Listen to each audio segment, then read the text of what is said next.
विपक्ष का गुब्बारा फिर फूटा। राहुल गांधी का सपना क्यों टूटा?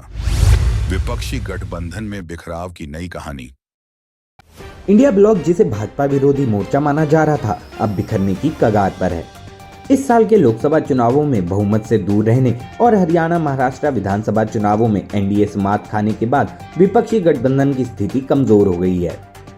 सबसे पहले ममता बनर्जी ने राहुल गांधी के नेतृत्व को चुनौती दी, जिसके बाद धीरे धीरे RJD supremo Lalu Prasad Yadav, Samajwadi party प्रमुख अखिलेश यादव, एनसीपी नेता शरद पवार और उद्धव ठाकरे ने ममता के नेतृत्व को स्वीकार किया।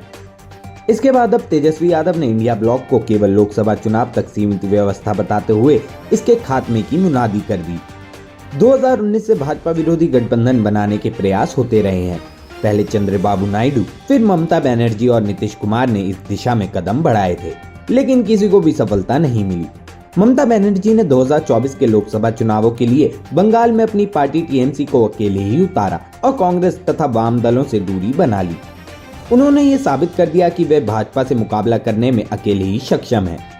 टीएमसी ने लोकसभा चुनाव में 22 सीटें जीतकर इंडिया ब्लॉक में तीसरी बड़ी पार्टी बनकर अपनी ताकत दिखाई।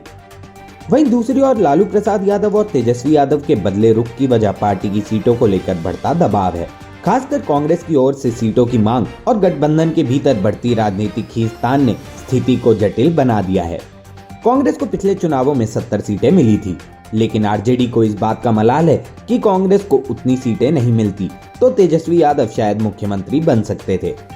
इसी कारण तेजस्वी ने अपनी बयानबाजी से कांग्रेस के इरादों का पर्दाफाश किया।